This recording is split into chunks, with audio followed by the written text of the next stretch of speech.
350 आ रही हैं। मुझे ऐसा लग रहा है जैसे काउंटिंग डे पे होता है ना, नंबर आने से पहले हम एस्टिमेट की बात करते हैं, ऐसा ही लग रहा है अभी स्टूडियो में 400 हमारी नहीं हमारी। सुचरिता, आप इतने सीनियर जर्नलिस्ट हो, क्या रामलीला मैदान में INDIA के कल तय हो जाएगा? ये कहने की स्थिति में है कि हमारा भी NDA की तरह कोई राष्ट्रीय गठबंधन है क्या? इस देश में INDIA राष्ट्रीय स्तर पर कोई गठबंधन है? अगर INDIA किसी एक राज्य में इंटैक्ट है तो वो है केवल तमिलनाडु। आप आम आदमी पार्टी की अगर दिल्ली में है तो पंजाब में नहीं है। क्या पश्चिम बंगाल में INDIA है? क्या केरल में INDIA है? क्या आंध्र में INDIA है? ये कर्नाटक में INDIA है? भाई ऐसा INDIA चाणक्य आपके यही नहीं है, INDIA है, चाणक्य इधर भी है। जब राष्ट्रीय स्तर पर गठबंधन है ही नहीं, ये रणनीति के तहत है गठबंधन है, तो उसमें सीटों का दावा कौन कर सकता है? सुचेरिता जी, मैं इनका जवाब देना चाहूंगा। ऐसी परिस्थिति में भी आप इन्हें रोकिए। नहीं, पश्चिम मैं जवाब दे दूं, मैं जवाब दे दूं, उसे घुमाने से फायदा नहीं। और बिहार, देखिए अवधेश जी, चाणक्य भाजपा में ही नहीं है, तो कल भाजपा में तो नकली चाणक्य है, यहाँ असली चाणक्य है, और ये चाणक्य नीति के तहत ही है। ये चाणक्य नीति के तहत ही है। आप ये समझ लो, पंजाब के अंदर नंबर 1 और नंबर 2 दोनों इंडिया अलायंस की पार्टी है, इसलिए वहां फ्रेंडली फाइट होगी।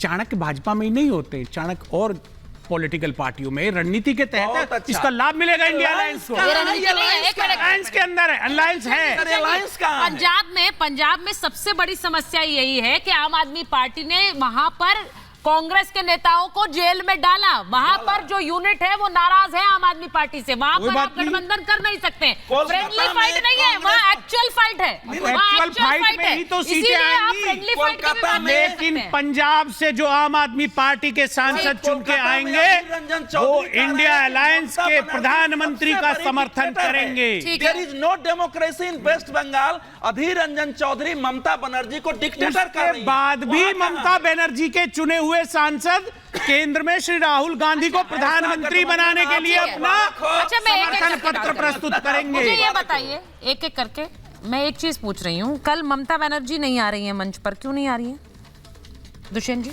उनकी पॉलिटिकल पार्टी है, उनका स्वास्थ्य ठीक नहीं है, उनके प्रतिनिधि आएंगे, आप देखना। कल मैं आपको बताना चाहता हूं। नहीं, उनके प्रतिनिधि आ रहे हैं, वो कह रही हैं कि वो डेरेक ओब्रायन को भेजेंगे, लेकिन वो खुद नहीं आएंगी क्योंकि वहां पर वो समर्थन में क्या कहेंगे, क्योंकि चुनाव तो कांग्रेस के खिलाफ लड़ रही है, कांग्रेस के खिलाफ पश्चिम बंगाल में लड़ रही है, भागीदारी में क्या बोलेंगे?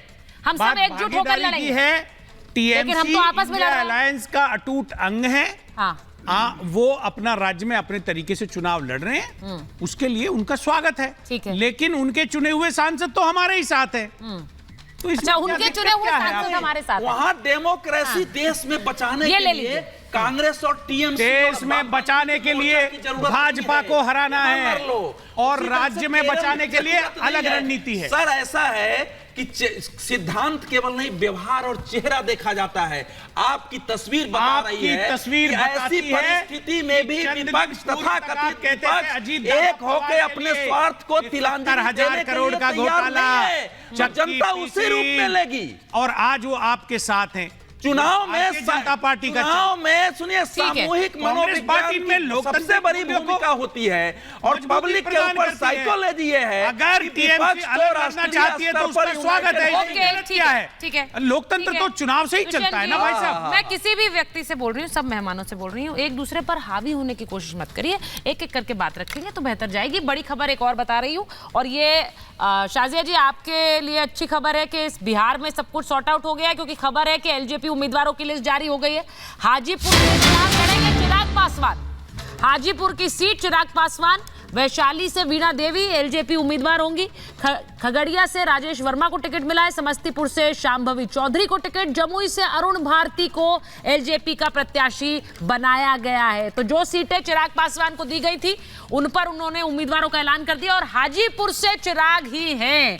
अब मुझे जरा एजिया जी बताइए, ये एक ऐसा दाव था जिस पर आप लोग भी शायद थोड़ी उम्मीदें लगाए बैठे थे कि चिराग पासवान और पशुपति पारस के बीच में अगर थोड़ी खटपट हो तो थोड़ा नुकसान हो जाए बिहार में, वो नहीं हुआ है, लेकिन चिराग पासवान आपको नुकसान पहुंचाएंगे? चिराग पासवान हमें कैसे नुकसान पहुंचा सकते हैं? वो एनडीए के एक एक एनडीए गठबंधन के एक हिस्सा है, एनडीए के पास कोई मुद्दे हैं नहीं जनता के पास जाने का, वो किन मुद्दों को लेकर के जाएंगे? अभी वो बीजेपी के साथ एनडीए में है, कल वो कुछ उनका नया बयानबाजी होने लगेगा। कब तक वो एनडीए के साथ जुड़े रहेंगे? जनता को उन पे विश्वास नहीं है। मौसम वैज्ञानिक है, अनुमान कहते हैं बीजेपी के, तो जनता का विश्वास चिराग जी के पास नहीं है। और चिराग जी क्योंकि एनडीए गठबंधन में है, बिना मुद्दा के अगर वो जनता के पास जाते हैं तो जनता उनको स्वीकारने वाली नहीं है। काम अगर इंडिया अलायंस के पास मुद्दे हैं, इंडिया अलायंस काम कर रही है, इंडिया अलायंस पूछेगी कि बेरोजगारी वगैरह के बारे में बीजेपी का क्या कहना है, एनडीए को क्या कहना है। ये लोग क्या कहेंगे? हम लोग जुमलेबाज लोग हैं, 2 करोड़ नौकरी का वादा करके हम लोग जुमलेबाजी करके टाल जाते हैं। आप 14 का मैनिफेस्टो निकाल करके देखें, इतने साल 10 साल हो गए, एक मैनिफेस्टो भी पूरे नहीं हुए। किसान वहीं का वहीं, बल्कि किसान की स्थिति तक बदतर हो गई है। मणिपुर जैसी घटनाएं घटी है। तो चिराग पासवान जी हो, एनडीए का एक हिस्सा है, कौन से मुद्दे लेकर के जाएंगे? इनके पास कोई मुद्दा नहीं है। मैं अभी भी कह रही हूँ 400 पार इंडिया गठबंधन। ठीक है, शाहजेद जी बोलिए। वो कह रहे हैं एजेंडे जो आप लोगों ने मैनिफेस्टो में बताए, आज आपकी मैनिफेस्टो कमेटी के भी पूरे नाम आ गए हैं, वो कह रही है जो आप लोगों ने मैनिफेस्टो में बताया वो पूरे नहीं हुए, ऐसा सही है क्या? हमारी जो अच्छी दीदी है यहाँ पे, बहन है हमारी, वो किसी और दुनिया में शायद रह रही है। मुझे लगता है वो जरा सा अखबार पढ़ लेती, किसी से बात कर लेती, घर से बाहर खिड़की में देख लेती तो उन्हें काफी कुछ पता चल जाता। और मैनिफेस्टो एक बार जरा देखिए और देखिए आर्टिकल 370 आप लोग तो अखबार भी पढ़िएगा ना, तो सिर्फ पता चलेगा कि किस तरह से क्राइम बढ़ा है, किस तरह से बेटियों के साथ बलात्कार हुआ है। 25 करोड़ लोग कम गरीब हुए हैं, किस तरह 14 करोड़ से ज्यादा महिलाओं को ये आप घर दिया गया है, खुशफहमी में है। 50 करोड़ से आप इंदिरा आवास की संख्या घट गई है, जो राशन मिल रहा है उसका क्वालिटी आप देखिए, क्या वो खाने लायक राशन है? और चलता रहे, अगर चले भी प्रोग्राम तो करीब 40 दिन तक चलेगा, तब भी मेरी लिस्ट खत्म नहीं होगी। शायद आपको थोड़ा सा अगर आप थोड़े संज्ञान लेती और देखती दुनिया में क्या हो रहा है, एग्जैजरेट ना करें। अच्छा, मैं एक चीज बताएं ना, 40 दिन में क्या क्या बातें आप बोलेंगे? मैं एक चीज पूछना चाह रही हूँ, क्योंकि आज मंच पर ठीक मैं एक बार स्टूडियो में आ रही हूँ और फिर अनुरोध कर रही हूँ, एक करके बात करेंगे। 1 मिनट, मैं ये कल जब रैली होगी, क्योंकि एक तरफ नजर होगी मेरठ की रैली पर जहाँ प्रधानमंत्री होंगे अवधेश जी, दूसरी तरफ यहाँ पर एक जो विपक्ष की रैली है उस रैली पे नजर होगी।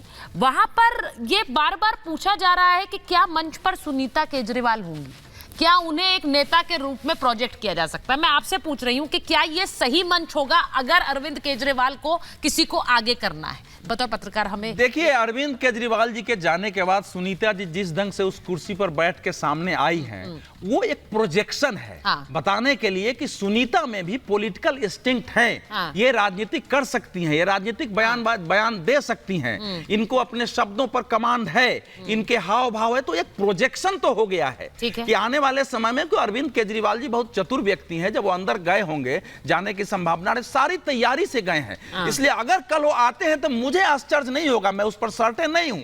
अगर उनको कल वहां या कल्पना सोरेन दोनों को वहां लाया जाए और उनका भाषण हो तो मुझे उसमें कोई हैरत नहीं होगी। लेकिन मुझे मालूम है कि INDIA में कांग्रेस के अंदर ही कार्यकर्ताओं में इस बात का विरोध है कि हमको अरविंद केजरीवाल का समर्थन है लेकिन हमको सुनीता का समर्थन नहीं है। तो वहां क्या होगा कहना कठिन। लेकिन एक दूसरी बात भी ध्यान दीजिए, कल जो वहां रैली हो रही है तो उसके मुद्दे क्या होंगे? कांग्रेस पार्टी को बिहार में 1 सीट थी औरंगाबाद की, आरजेडी ने ले लिया, उनको नहीं दिया। पप्पू यादव आए थे और पप्पू यादव मिलने गए थे आरजेडी के दोनों पिता पुत्र से और उनकी सीट पूर्णिया नहीं दी गई। अंत में वो कह रहे हैं कि या तो कांग्रेस दे या मैं लड़ूंगा। तो सवाल ये है कि जिस प्रकार का संघर्ष बिहार में है और दूसरी जगह है, उसकी क्या उसमें प्रतिध्वनि सुनाई पड़ेगी? कैसे खड़े होंगे? उसका क्या जवाब देंगे? वो तो वहां तो अच्छा, ये जो एक मिनट दुष्यंत जी सुनिए, जरा इंतजार तो करा करिए आप, 1 मिनट इंतजार तो करा करिए। उन्होंने जो बात बोली है यही बयान, अगर पप्पू यादव पूर्णिया की बात कर रहे हैं, वहां संजय निरुपम महाराष्ट्र में भी वही ताल ठोक रहे हैं। वो कह रहे हैं फ्रेंडली फाइट होगी। अब तो लोगों की अपनी निजी राय होती है, लेकिन गठबंधन के स्वरूप और उसका फैसला तो दिल्ली में होता है और दिल्ली में हो चुका है। मतलब कार्यकर्ताओं और नेताओं की बात के मायने नहीं है पार्टी के लिए। बिल्कुल, कार्यकर्ताओं की बात के कोई मायने नहीं है। लीडरशिप तय कर देगी, पार्टी के खरगे लीडर फैसला ले देगा। सुप्रीम लीडर फैसला अंतिम लेता है। कार्यकर्ता का अपना अधिकार है लड़ने का और कार्यकर्ता अपने हक के लिए लड़ता है। आप ये कह रहे हैं खड़गे जी सुप्रीम लीडर है, मिले तो कोई गलत नहीं है, ये उनका डेमोक्रेटिक राइट है।